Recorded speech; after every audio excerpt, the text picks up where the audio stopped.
नमस्ते, здравствуйте। भारत और रूस के अच्छे संबंधों के बारे में हर कोई जानता है और जिस तरह से भारत और रूस की जो बातचीत चल रही है तो आने वाले समय में हमारे इन दोनों देशों के बीच जो है व्यापार और आर्थिक गतिविधियां और भी बढ़ने वाली है। अगर रूस की भाषा, रूस के व्यापार जगत और रूस की संस्कृत समृद्धि की अगर हम बात करें तो शायद लोगों को भारत में इतना आइडिया नहीं होगा। तो एक कोशिश रहेगी कि उनके बारे में बात की जाए। इस 3 पार्ट सीरीज़ में हम गैज़प्रोम जो रूस की सबसे बड़ी कंपनी है और एक बहुत बड़ा रेवेन्यू सोर्स है रशियन गवर्नमेंट का, उसके बारे में बात करेंगे। और सबसे पहले पार्ट इस वीडियो में हम उस कंपनी की हिस्ट्री के बारे में बात करेंगे और जो उनके लार्ज गैस रिज़र्व है, दुनिया में सबसे ज़्यादा है, और जो उनका सबसे बड़ा दुनिया का पाइपलाइन डिस्ट्रीब्यूशन नेटवर्क है, उसके बारे में बात करेंगे। तो आइए चलते हैं।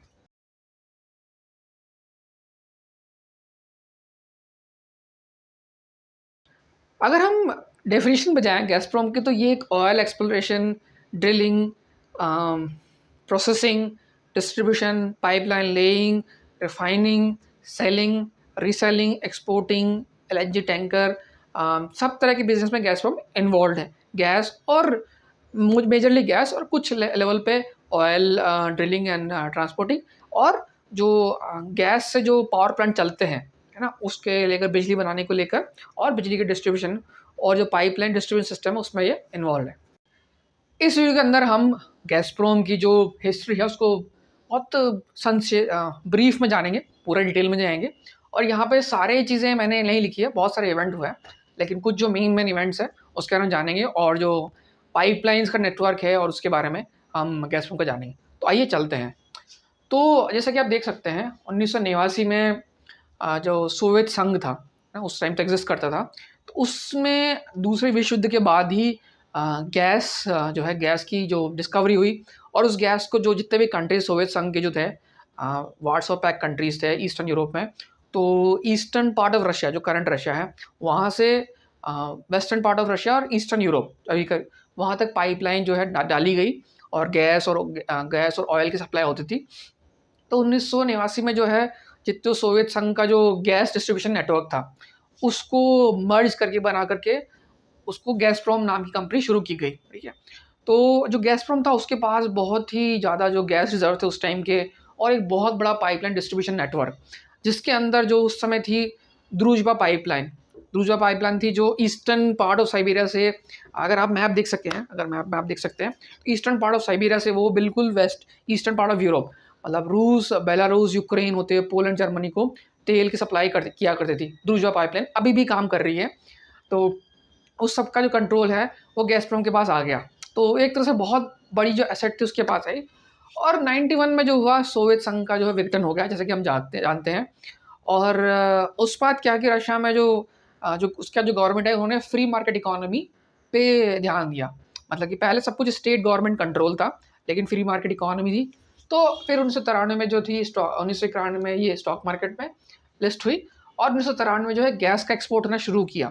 गैज़प्रोम पहले पूरी तरह से जो है सोवियत कंट्रीज़ को सप्लाई करती थी, लेकिन जब रूस अलग देश बन गया तो जो बाकी जो सोवियत संघ में जो कंट्रीज़ थे वो अलग देश बन गए, तो एक तरह से उनको गैस सप्लाई शुरू की गई और पोलैंड, जर्मनी, इन सब कंट्रीज़ को दिया गया, गैस का एक्सपोर्ट शुरू हुआ। और 1998 में जो थी फाइनेंशियल क्राइसिस हुई उससे ये बहुत इम्पैक्टेड हुई। जो रूस में जो फाइनेंशियल क्राइसिस हुई तो काफ़ी समस्या आई इस कंपनी को। और उसके बाद एक बहुत बड़ा इंसिडेंट हुआ रूस की जो हिस्ट्री में, जैसे आज भी मानते हैं, व्लादिमीरोविच पुतिन वो रूस के राष्ट्रपति बने 2000 में। और यूँ समझिए कि अगर आप किसी रूस के जानकार से बात करें, जैसा कि मैं करता हूँ काफ़ी लोगों से, तो वो कहते हैं कि जो गैज़प्रोम कंपनी थी वो काफ़ी मुनाफे वाली कंपनी थी, लेकिन उसका पैसा जो था वो गवर्नमेंट को नहीं जा रहा था। वो पैसा जो था कि कुछ लोगों की जेब में जा रहा था जिन्होंने फ्री मार्केट इकोनॉमी के नाम पे अपनी जेब भरनी शुरू कर दी। तो 2000 में जब व्लादिमीर पुतिन आए तो उन्होंने जो गैज़प्रोम है उस पे स्टेट कंट्रोल करना शुरू किया। मतलब कि वो गैज़प्रोम में शेयर मार्केट मॉडिफिकेशन इस तरह से किया कि गैज़प्रोम जो है सरकार के अंडर आ गई। 51% से ऊपर जो है गवर्नमेंट की ओनरशिप है, तो एक तरह से वो गवर्नमेंट ओन्ड एंटिटी हो गई है। तो हुआ, और जो उन्होंने उसका मैनेजमेंट स्ट्रक्चर भी चेंज करना शुरू किया। तो उससे क्या हुआ कि जो गैज़प्रोम है और मार्केट उसने तलाशना शुरू किए। और 2006 में उन्होंने जो जर्मनी था उस टाइम का, उनसे नेगोशिएट की, बातचीत की और वो एक लॉन्ग टर्म गैस सप्लाई करने की बात की बाईपास करके। क्योंकि जो जो पुराने ज़माने की गैस पाइपलाइन थी, जैसे कि यमल यूरोप एक गैस पाइपलाइन थी जो बेलारूस और पोलैंड और यूक्रेन ऐसी पाइपलाइंस होकर आती थी। और हमेशा दिक्कत ये थी कि भाई अगर कुछ समस्या हुई इन कंट्रीज़ के साथ तो ये गैस की सप्लाई बंद कर सकते हैं, ऐसा लगता था। तो रशियन गवर्नमेंट ने और गैसप्रोम ने नेगोशिएट किया क्यों ना हम डायरेक्टली सप्लाई करें। तो उन्होंने जो बाल्टिक सी के थ्रू होकर नॉर्ड स्ट्रीम 1 बनाई, बाल्टिक सी के होके, और जो है डायरेक्टली जर्मनी को सप्लाई करना शुरू किया, बेलारूस, पोलैंड और यूक्रेन को बाईपास करके। तो रूस से डायरेक्टली गैस आनी शुरू होगी, तो गैसप्रोम की मार्केट कैपिटलाइजेशन बढ़ती रही। और जो नॉर्ड स्ट्रीम शुरू हुई तो गैसप्रोम ने क्या किया, बहुत सारी सब्सिडरीज थी, गैस ड्रिलिंग, एक्सप्लोरेशन और जो रिफाइनरीज हैं ऑयल की, या गैस का डिस्ट्रीब्यूशन, गैस का सेल, गैस के इक्विपमेंट्स, पाइपलाइन डिस्ट्रीब्यूशन सिस्टम, सब में जो है गैसप्रोम ने काफ़ी सारी जो यूरोपियन कंट्रीज़ हैं उनकी कंपनी के साथ कोलाबरेट किया और उसमें कुछ हिस्सेदारी गैसप्रोम ने खरीदी। तो एक तरह से गैसप्रोम जो है बहुत बड़ी कंपनी बनती गई, जिसका main supplier, main customer, not supplier, main customer जो हो गया वो यूरोपियन कंट्रीज़ हो गए, specially western Europe, Germany, France, Netherlands और पोलैंड, हंगरी, स्लोवाकिया, ऐसे ऐसे कंट्रीज़ जो है गैस, रशियन गैस के या गैसप्रोम के थ्रू कस्टमर बन गए। और उसके बाद उन्होंने बातचीत करनी शुरू की साउथ स्ट्रीम। साउथ स्ट्रीम जो थी वो था कि रशिया के जो बाल्टिक, नहीं बाल्टिक, सॉरी, ब्लैक सी में जो कोस्ट है वहाँ से एक पाइपलाइन जाएगी तुर्की होके, और तुर्की से उसको फिर नॉर्थ में घुमाया जाएगा और वो फिर जो नॉर्थ स्ट्रीम है उससे मिल जाएगी, है ना। तो एक तरह से एक लूप बन जाता है, तो उसको साउथ स्ट्रीम नाम दिया। लेकिन बाद में बहुत सारी जो यूरोपियन कंट्रीज उनको लगा कि भाई जो है हम जो है रूस पे गैस के लिए बहुत डिपेंडेंट हैं और रूस हमको इन्फ्लुएंस कर सकता है चीज़ों को लेके, क्योंकि एक टाइम पे 70% से ज़्यादा की जो यूरोपियन गैस थी वो रूस से आ रही थी, गैसप्रोम के थ्रू या पाइपलाइन के थ्रू। तो साउथ स्ट्रीम कैंसिल कर दी गई, लेकिन टर्किश गवर्नमेंट ने कहा कि ठीक है हमें कोई दिक्कत नहीं है। तो वो लोग जो है उन्होंने टर्क स्ट्रीम जो है नाम दे दिया उसको, और टर्की तक गैस जाने लगी। और बाद में फिर उसकी कुछ ब्रांचेस बनी, है ना, बाल्कन होते हुए कुछ रोमानिया और उन कंट्रीज़ को गैस सप्लाई हो रही है टर्की के थ्रू, मतलब टर्किश गवर्नमेंट के थ्रू। और एक तरह से गैस अब बन गई टर्की, वहाँ पे अज़रबैजान से गैस आ रही है और रूस से भी गैस आ रही है, तो फिर उसके थ्रू सप्लाई हो रही है। तो ये हो गया, और अच्छी बात चल रही थी। और तो गैसप्रोम की जो है रेवेन्यू बढ़ती गई, उन्होंने और भी कंट्रीज़ में इन्वेस्ट किया और पाइपलाइन डिस्ट्रीब्यूशन सिस्टम जो है बड़ा किया अपना। और आज जो है रूस के अंदर जो गैसप्रोम है वो हीटिंग पावर प्लांट और गैस डिस्ट्रीब्यूशन सिस्टम में भी काम कर रही है, और जो पाइपलाइन डालने का काम वो भी कर रही है। तो 2014 में हुआ क्या कि आपको पता होगा 2014 में जो है रशिया ने जो है क्राइमिया जो है, जो यूक्रेन पेनिनसुला है, यूक्रेन का पार्ट है, उसको एनेक्स कर लिया, अपने कब्जे में ले लिया। अभी आपके ऊपर है आप इसको किस तरह से देखते हैं, आप किस तरह से कहाँ पे बैठे हुए हैं। पर जो भारत सरकार का ऑफिशियल पोजीशन है वो ये है कि क्राइमिया अभी भी यूक्रेन का हिस्सा है। तो मैं उसी को कोट करूँगा। तो रशिया ने एक्वायर कर लिया क्राइमिया को, तो सैंक्शंस लगे गैसप्रोम पे। और लेकिन नॉर्ड स्ट्रीम और गैस का जो काम चलता रहा, उन्होंने सैंक्शन लगा शायद जो गैसप्रोम के जो मेन लोग हैं या पाइपलाइन वाली कंपनी है, या जो जो भी कंपनी या लोग जो है क्राइमिया में काम कर रहे हैं, यूरोपियन यूनियन पर सैंक्शन लगा दिया 2014 में। थोड़ी सी रेवेन्यू इफेक्ट हुई, लेकिन गैसप्रोम ने जो है अपने को डाइवर्सिफाई करना शुरू किया और उन्होंने चीन के साथ बातचीत शुरू की। और जो ईस्टर्न पार्ट ऑफ रशिया है, साइबेरिया का रीजन है, वहाँ पर जो गैस फील्ड उनकी उनकी बनी है जो है, वहाँ से जो एक पाइपलाइन वाली पावर ऑफ साइबेरिया, जो कि चीन नॉर्थन चाइना को गैस सप्लाई कर रही है, तो नया ढूंढ लिया।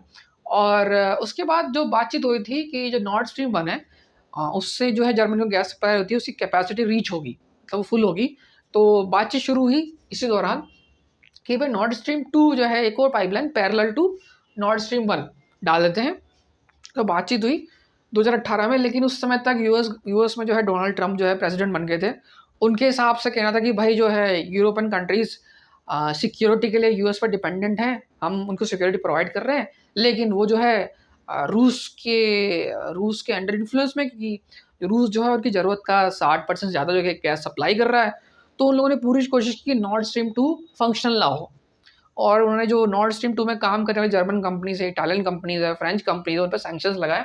तो काफ़ी दिक्कतें आई, लेकिन ये पाइपलाइन कंप्लीट हो गई, नॉर्ड स्ट्रीम कंप्लीट हो गई थी। और 2019 में टर्क स्ट्रीम जो थी उसने काम करना शुरू कर दिया, टर्की को गैस सप्लाई होनी शुरू हो गई, क्योंकि टर्की के पास अपने ज़्यादा गैस रिसोर्सेज हैं नहीं, उनको भी रिक्वायरमेंट है। अब 2022 में एक और घटना हुई।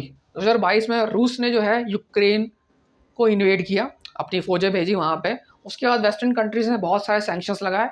नॉर्ड स्ट्रीम 2 जो बन चुकी थी फंक्शनली नहीं हुई, उसका बनी बनाई पाइपलाइन रखी हुई थी, उसमें गैस फ्लो हुई नहीं। तो हुआ कि जो सैंक्शंस लगाए उससे जो एक होती है स्पॉट प्राइस, गैस खरीदने की जो स्पॉट प्राइस थी वो बहुत बढ़ गई, और यूरोपियन देशों के पास कोई अल्टरनेटिव नहीं था, तो उन्होंने गैसप्रॉम से ही गैस खरीदना चालू रखा। और जो गैस आ रही थी नॉर्ड स्ट्रीम 1 के थ्रू, तो जो गैस की प्राइसेस जो थी वो बहुत ज़्यादा हाई होगी, जंप होगी बहुत तेज। एक तो अनसर्टेनिटी थी, है ना, जो मार्केट में अनसर्टेनिटी होती है तो प्राइस किसी भी चीज़ की बढ़ जाती है। तो गैस की प्राइस दुनिया भर में बढ़ गई, तो गैसप्रॉम को बहुत ज़्यादा मुनाफा हुआ, बहुत मुनाफा हुआ। और लेकिन 2023 और 24 में जो है सैंक्शंस गैसप्रॉम को लग गए, और सेक्शन गैसप्रॉम को थोड़ा सा घाटा होना शुरू हुआ।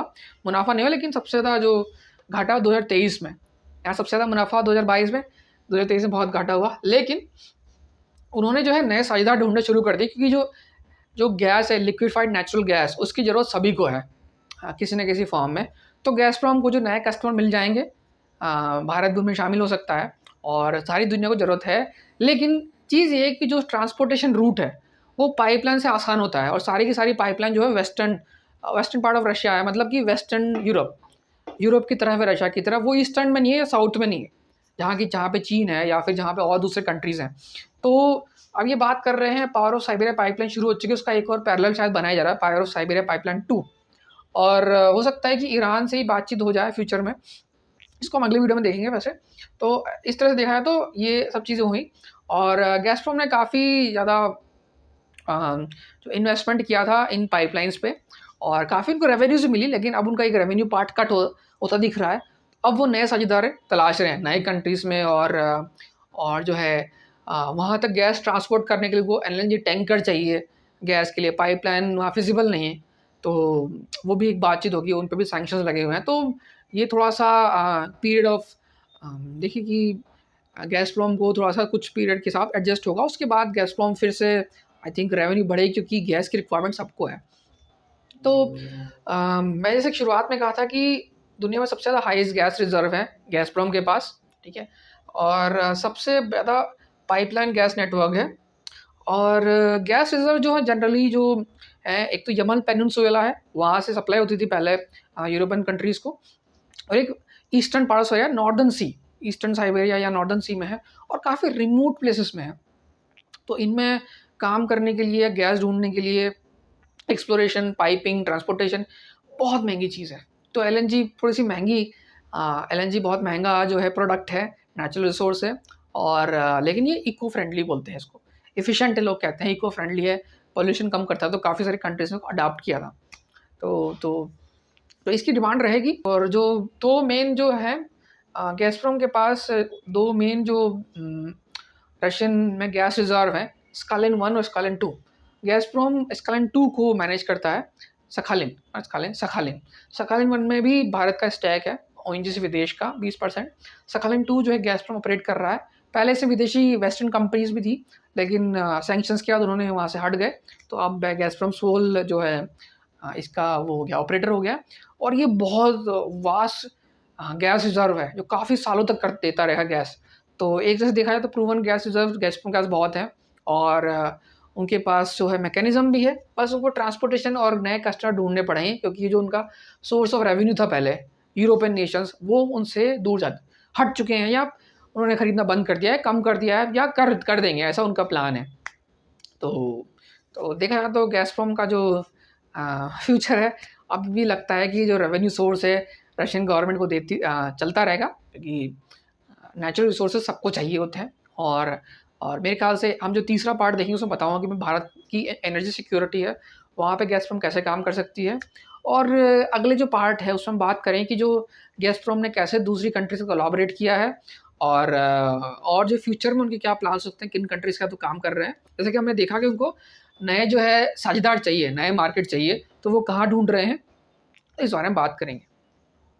अगर आपको वीडियो पसंद आया तो इसे लाइक कीजिए, और अगर आपको लगता है किसी और को इससे वैल्यू मिलती है तो शेयर कीजिए, और गैसप्रॉम के दूसरे पार्ट को देखने के लिए मेरे चैनल को सब्सक्राइब कीजिए।